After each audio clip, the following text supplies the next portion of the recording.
오늘 우리에게 주신 하나님의 말씀은 사도행전 11장 27절부터 30절 말씀입니다. 그때 선지자들이 예루살렘에서 안디옥에 이르니 그 중에 아가보라 하는 한 사람이 일어나 성령으로 말하되 전하에 큰 흉년이 들리라 하더니 글라우디오 때 그렇게 되니라. 제자들이 각각 그 힘대로 유대에 사는 형제들에게 부조를 보내기로 작정하고 이를 실행하여 바나바와 사울의 손으로 장로들에게 보내니라. 아멘. 우리 옆에 있는 사람들을 축복합니다. 당신을 만나면 힘이 납니다. 오랜만에 만나니 힘이 납니다. 오랜만에 만나고 또 뵙는 분들이 많이 있습니다. 멀리서 오신 분들, 여행 중에 급하게 지금 오신 분들, 오랜만에 오신 분들도 계시는데, 우리는 예배를 시작하면서 벌써 시간이 이렇게 지나고 우리가 감사할 것들, 감사한 기억들을 얘기했습니다.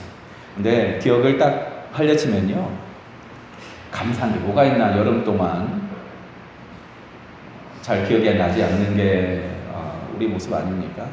사실 우리가 예배를 시작할 때, 오늘 예배 시작은요, 사실 설교를 시작하기 전에 이상래 권사님, 김봉을 권사님 옆에 가서 앉으면은 설교를 시작한다고 그랬었는데 그 얘기도 금방 잊어버리고 이상래 권사님 저기 숨어 있는 걸 제가 또 허락했습니다. 같이 여행을 갔는데 얼마나 이상래 권사님이 옆에 집에서 그냥 얻어먹는 것을 잘하시는지 그러지 말라고 우리 테이블에 있는 것만 드시라고 했더니 목사님이랑 같이 먹는 게 싫다고 그래서 제 앞에 꼭 앉아 있으라고 했거든요. 그래서 오늘도 저기 구석에 가서 또 앉아 계십니다. 금방 잊어버려요. 제 딸 방에는 작은 칠판이 하나 있는데 거기에는 딸이 어렸을 때 찍었던 사진들을 이렇게 무작위로 붙여놨습니다. 예전에 봤을 때는 제가 사진을 좋아하니까 사진도 많이 찍고 예쁜 사진들만 하니까 이게 언제 찍은 사진인지 정확하게 알았어요.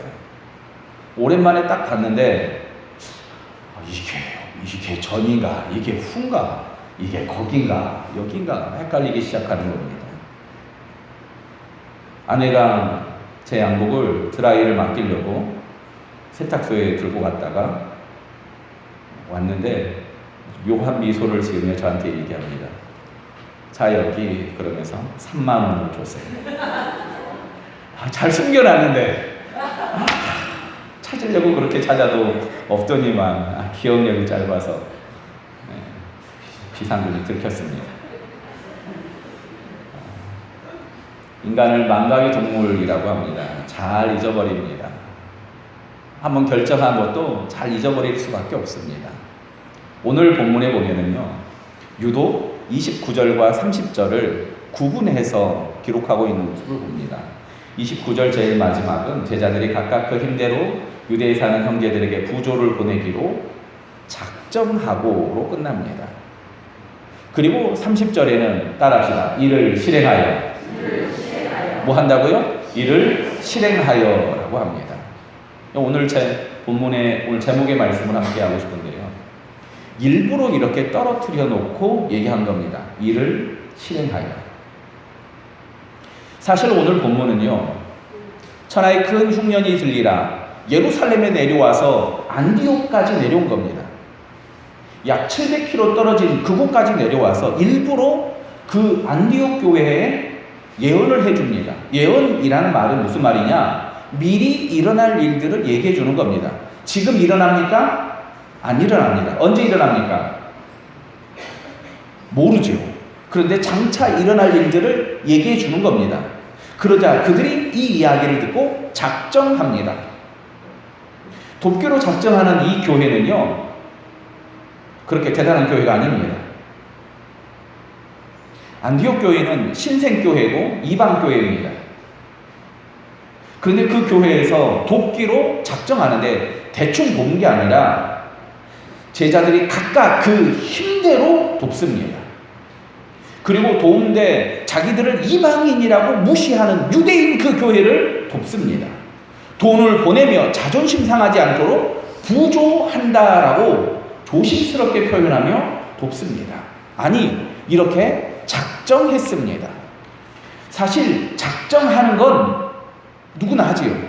근데 돕는 건, 그거 실행하는 건 이게 쉽지 않습니다. 더구나 예루살렘 교회는 7 집사가 있다는데, 집사라는 말은요, 오늘날 이런 집사가 아니라 7 장로 정도 생각하면 됩니다. 장로님이 7분으로 교회의 구석구석을 섬겨야 될 정도로 큰 교회가 예루살렘 교회입니다. 여기는 전체 교회의 모교회입니다. 안디옥 교회가 굳이 돕지 않더라도 다른 유대인들이 수없이 도울 수 있는 교회입니다. 그런데 마치 서울에 있는 교회가 어렵다고 지방에 있는 작은 개척교회에서 서울에 있는 큰 교회에 돕겠다고 하면은 여러분 어떻습니까? 아이고, 그게 뭐가 도움이 되겠나 싶기도 하지. 뭐 여러 가지 생각이 많이 들 거 아닙니까? 그런데 작정하고 그리고 돕습니다. 성경은 그래서 굳이 이걸 떨어뜨려 놔서 이를 실행하여 라고 얘기하는 겁니다.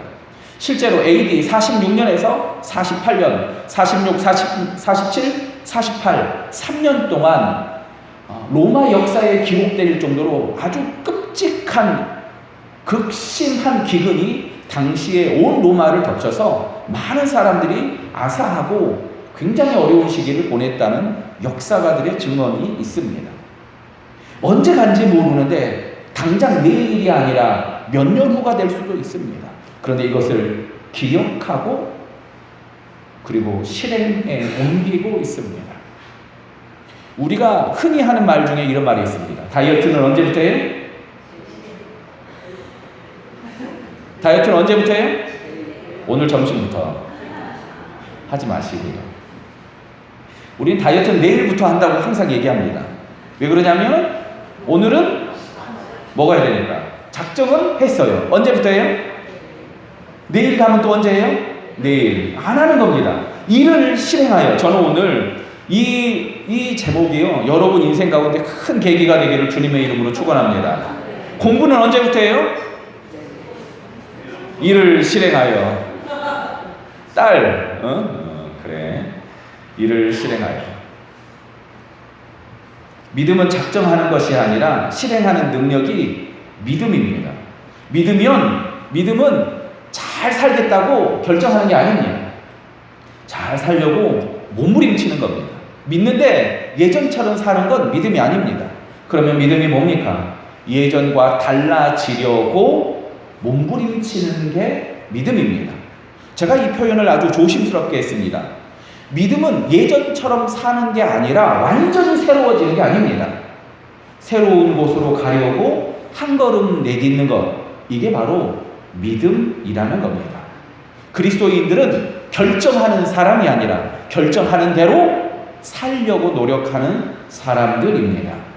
우리는 여전히 죄 가운데 있고 여전히 넘어지지만 우리는 다시 일어납니다. 왜냐하면 우리는 믿음이 있기 때문입니다. 우리는 이를 실행하는 사람들이기 때문입니다. 하나님이 예언을 주신 이유가 있어요. 굳이 거기까지 와서 말씀하신 이유가 뭡니까? 너희의 사명이라는 겁니다. 그 사명을 받아 이를 실행하는 것까지 가는 것. 우리 교회에 이를 실행하는 사람들이 얼마나 많은지 모릅니다. 사명을 받아서 눈에 보이는 것이 사명이다 그랬더니 눈에 보이는 거 뒤집는 사람들이 얼마나 많은지 모릅니다. 곳곳에 그래서 그 뒤집는 사람들이 있어서 얼마나 즐거운지 모릅니다. 우리 교회가 3년 전하고 똑같습니까? 우리 교회가 2년 전하고 똑같습니까? 작년하고 똑같습니까? 분명한 것은 내년에 우리 교회는 새로운 모습으로 또 변화하려고 노력하고 몸부림칠 겁니다. 왜냐하면 우리는 믿기 때문입니다. 믿음과 행함은 어떤 게 더 중요합니까? 여기서 아주 중요한 신학적인 질문이 있습니다. 믿으면 구원받습니까? 행하면 구원받습니까? 1번 믿으면 구원받는다. 2번 행하면 구원받는다. 마음에 준비하셨죠? 자, 1번 믿으면 구원받는다. 리영이 그래 잘했어. 자, 2번 잘 행해야 구원받는다. 이게 굉장히 어려운 질문입니다. 신학자들을 앉혀놓고 신학생들을 300명 앉혀놓고 해도 이거에 관한 치열한 논쟁이나 토론은 아마 멈추지 않을 겁니다. 왜냐하면 이게 굉장히 어려운 질문입니다. 그런데 정답은?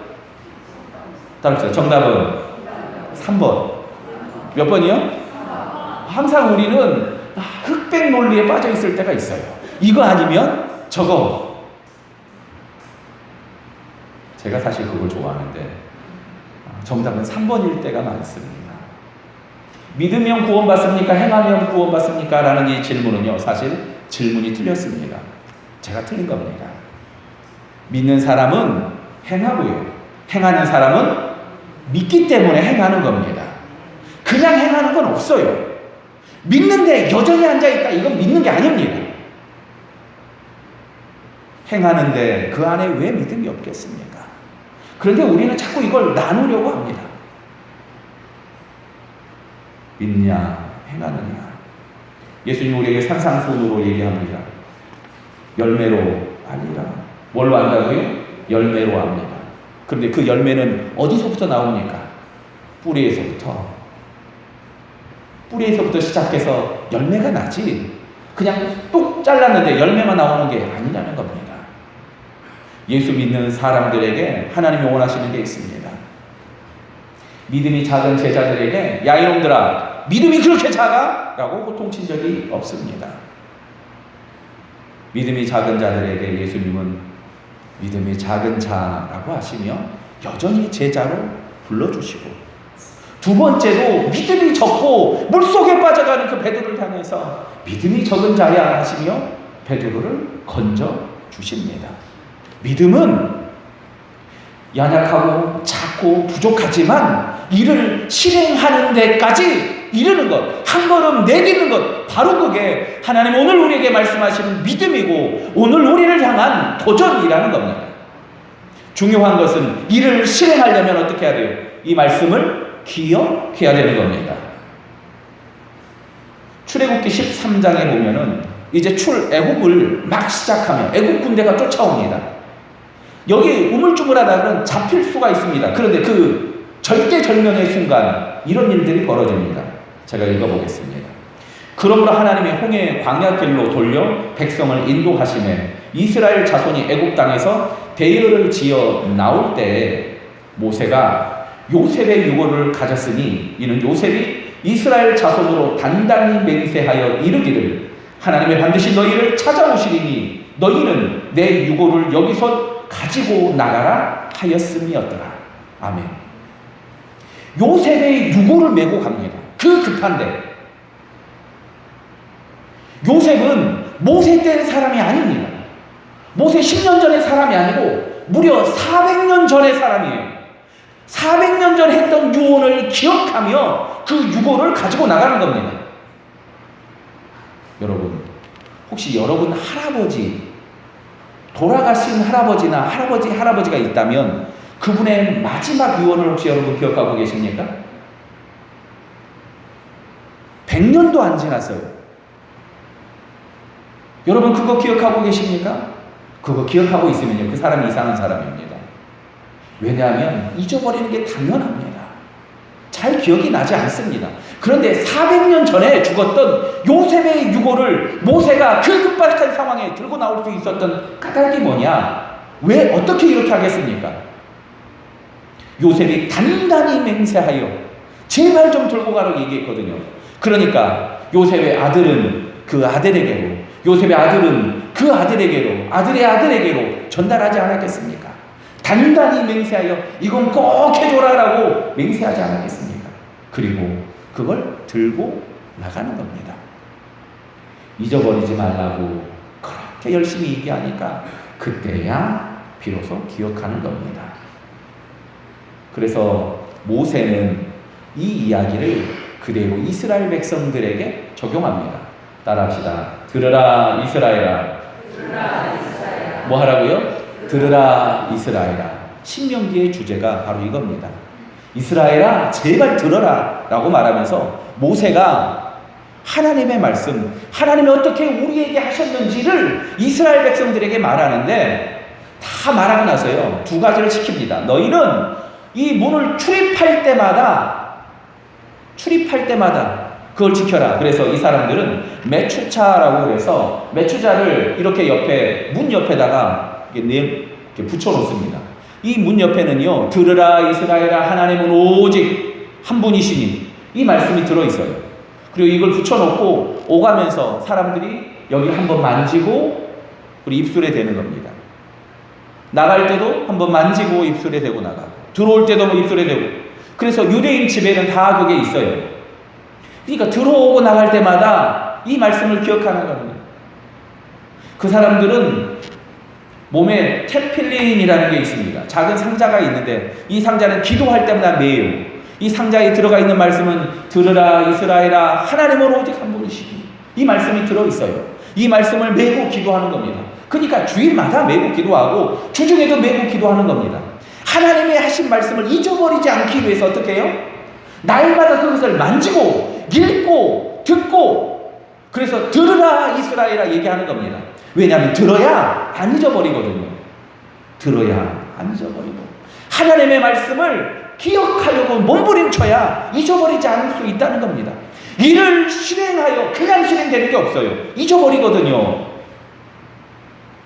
제가 양복에 3만 원이 있는 줄 알았으면 그냥 줬겠습니까? 잊어버렸어요. 저는 성경 공부가 끝날 때마다 항상 물어봅니다. 생각나는 한 단어! 왜 이렇게 물어본 줄 아십니까? 1시간을 성경 공부를 하든 3시간을 하든 기억나는 건 얼마나 가겠습니까? 얼마 안 갑니다. 오늘 사랑하는 성도 여러분, 오늘 말씀 들은 것 중에 기억나는 한 단어가 있습니까? 옆에 있는 분에게 얘기합시다. 기억나는 한 단어. 옆에 있는 분에게. 비상금 그거 안 돼요. 기억나는 한 단어. 꼭 설교를 잘했는데 끝나고 나면은 예화로 들었다고, 목사님 근데 비상금 얼마예요? 그거 뺏겼어요? 이것만 물어보면 안 뺏겼습니다. 기억나는 한 단어. 이를 실행하여. 기억하고 실행하는 이 사람들 얼마나 대단합니까? 안디옥 교회는 누가 인정하든 인정하지 않든 거기서 어떻게 생각하든 상관없습니다. 하나님이 내게 주신 사명이니까 그 일을 하는 겁니다. 흔들리지 않는 믿음. 아니, 그 기간 동안 왜 흔들리지 않겠습니까? 야, 우리가 꼭 해야 되냐? 우리도 먹고 살기 어려운데, 저렇게 자존심 세는데, 안 받겠다고 할 거 뻔한데. 그런데 그들이 마음을 다독이며 결심한 대로 이를 실행하여 날마다 말씀 가운데 살아가고 말씀을 몸소 실행하려고 노력하고, 이게 안디옥 교회의 모습이고 또한 우리가 살아가야 될 모습이 아니겠습니까? 우리의 믿음은 어디 있습니까? 우리의 삶은 어떻게 살아가고 있습니까? 작년하고 똑같은 부부의 모습이라면 우리는 고민해 봐야 되고요. 자녀가 작년하고 똑같다면 우리는 심각하게 기도해야 됩니다. 믿음은 넘어질 수 있습니다. 하지만 믿음으로 다시 일어나고 또다시 실행하며 하나님의 뜻을 이루기 위하여서 하나님의 말씀 한 절을 품고 이를 실행하기 위해서 그 말씀을 들었을 때부터 나중에 보내기까지 얼마나 그 말씀을 붙잡고 살아갔겠습니까? 오직 성령이 너희에게 임하시면. 어쩌면 사도행전 1장 8절에서 했던 이 말씀이 여기 안디옥 교회를 위한 위로의 말씀이 되지 않을까 싶습니다. 그들의 힘으로 실행할 수 있었겠습니까? 그들의 노력으로 있지 않았겠습니까? 아닙니다. 하나님 주신 은혜로 기억하고 실행하려고 노력하고 말씀을 붙들려고 몸부림치고, 그리고 그렇게 그들은 그리스도의 교회가 되고 하나님의 교회가 되기 시작하는 겁니다. 오늘 사랑하는 성도들 가운데 결심한 믿음의 결정들이 있다면, 혹은 오래된 믿음의 결정들이 있다면 다시 기억하며 실행하고, 혹시 하나님 주신 감동이 있다면 멈추지 않고 다시 일어나는 사랑하는 저와 여러분 되기를 주님의 이름으로 축원합니다. 기도합시다. 하나님, 안디옥 교회의 믿음의 모습 그리고 안디옥 교회의 삶의 모습이 우리의 모습 되게 하여 주시옵소서. 믿는 대로 살게 하여 주시며 사는 대로 따라가게 하여 주시고 넘어지더라도 믿음으로 다시 일어나는 거룩한 주님의 자녀들 다 되게 하여 주시옵소서. 오직 성령이 우리에게 임하심으로 이 일이 가능한 줄 아오니 주님 말씀 한 절 붙들고 하나님 이 세상을 살아가는 사랑하는 성도들 강하게 하여 주시며 힘을 주시며 싸워 이기게 하여 주시옵소서. 예수님의 이름으로 축복하며 기도합니다. 아멘.